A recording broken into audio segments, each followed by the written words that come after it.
الحمد لله وكفى وسلام على عباد الذين اصطفى أما بعد.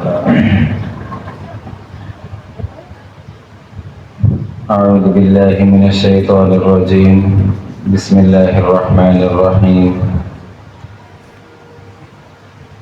ضرب الله مثلا قرية كانت آمنة مطمئنة يأتيها رزقها من كل مكان فكفرت بأنعم الله فأذاقها الله لباس الجوع والخوف بما كانوا يصنعون. صدق الله مولانا العظيم. آج کے یہ دن جیسے کہ آپ سب حضرات کا علم میں ہے کہ ہمارے ہندوستان کے مسلمانوں کے لیے اللہ جل جلالہ کی طرف سے ایک عظیم تحفہ اور انعام تھا اور ہے کہ ہندوستان کے مسلمانوں کو 200 سال کی جد و جہد کے بعد اللہ تعالیٰ نے ایک الگ وطن دیا. اب الگ وطن کی ضرورت کیوں تھی اور مسلمانوں کی جدوجہد کیوں تھی، اس کو بس تھوڑا سا سمجھنا ضروری ہے. مسلمان جب ہندوستان میں آئے تو یہاں پر ہندوؤں کے ساتھ یہاں کی مقامی آبادی جو ہے وہ ہندو تھے. تو مسلمان 800 سال یہاں پر حکمران رہے، اور جب گورا یہاں پر آیا جو اس وقت دنیا میں مہذب بنے پھرتے ہیں اور اپنے آپ کو سب سے زیادہ تہذیب یافتہ کہتے ہیں، یہ سب سے زیادہ بد تہذیب اجڑ اور گنوار قومیں تھی اور ہیں، اور چند چیزوں کے پیچھے اپنے آپ کو چھپایا ہوا ہے. ہندوستان کے اندر جو قتل و غارت اور اسی طرح ہندوستان کے وسائل انہوں نے لوٹے ہیں وہ خود ان کے لوگوں نے لکھ دیا ہے. اور اس پہ میری گزارش یہ ہے کہ حضرت مولانا حسین احمد مدنی صاحب رحمۃ اللہ علیہ حضرت کی ایک کتاب ہے برطانوی سامراج نے ہمیں کیسے لوٹا، اس کو ہمیں پڑھنا چاہیے. تو اس میں حضرت نے پوری تفصیلات لکھی ہوئی ہیں کہ یہاں پر کیا صورتحال تھی ہندوستان کی.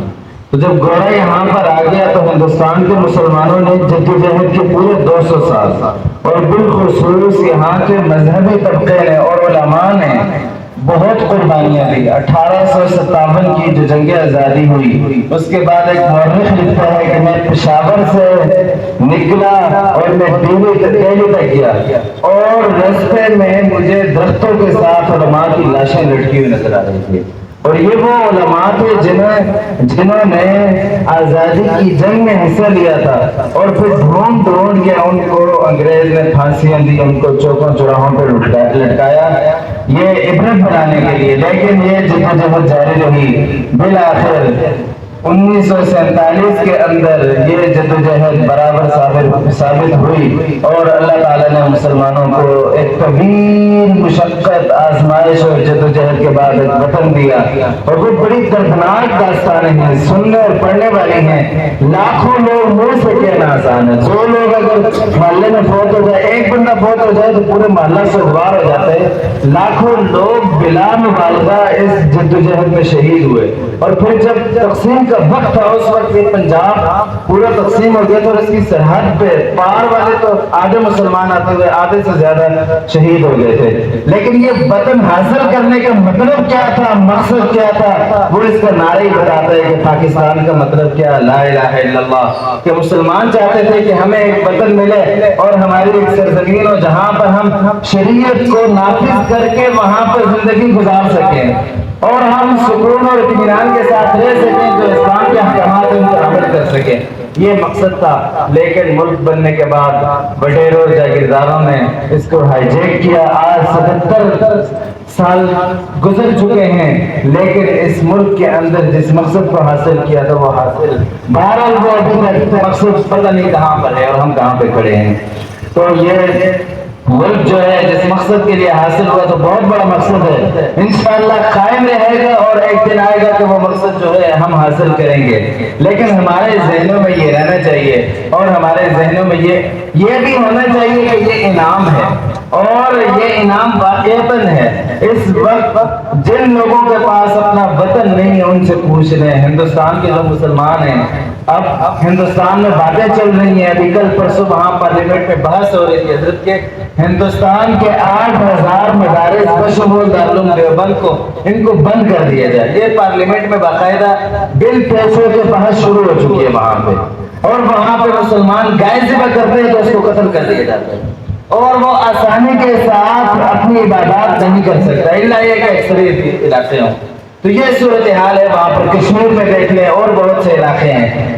ساری کمیوں کو تاہیوں کے باوجود بہرحال وطن ہمارا اللہ تعالیٰ کی بہت بڑی نعمت ہے، ہمارے پاس مسجد ہے، ہمارے پاس مدارس ہیں، دینی تعلیم کا نظم ہے اور جماعتیں موجود ہیں، تبلیغ کا نظم ہے، اور ہر قسم کی جو جدوجہد ہے وہ اپنے ایک دائرے کے اندر ہو رہی ہے، لیکن کم میں نے جس طرح عرض کیا کمیوں کو تاہیوں کے باوجود یہ اللہ کی بڑی نعمت ہے، اور نعمت کی قدر کی جائے تو اللہ تعالیٰ نعمت میں اضافہ کرتے ہیں، اور نہ شکر کی جائے تو وہ نعمت اللہ چھینتے ہیں۔ تو ایسا نہ ہو کہ ہم کچھ کمیوں کوتاہیوں کی وجہ سے، اپنی کمیاں کوتاہیاں ہماری ہیں اور ہمارے اپنے مسائلوں کی وجہ سے اس نعمت کی نہ قدری کریں، اللہ ہمارے سر سے یہ چادر چھین لے اور پھر ہم برما اور ہندوستان اور کشمیر والوں کی طرف پھرتے رہیں، اور یہ جو پورے ملک میں ایک سسٹم ہے مدارس کا، علماء کا، جماعتوں کا، تبلیغی جماعت کا، پوری دنیا میں خیریں پھیل رہی ہیں، وہ بند ہو جائے تو اللہ تعالیٰ ہمیں اس سے محروم نہ کرے، اور جس مقصد کے لیے یہ ملک حاصل کیا گیا تھا اس مقصد کو ہمیں پورا کرنے کی توفیق عطا فرمائے۔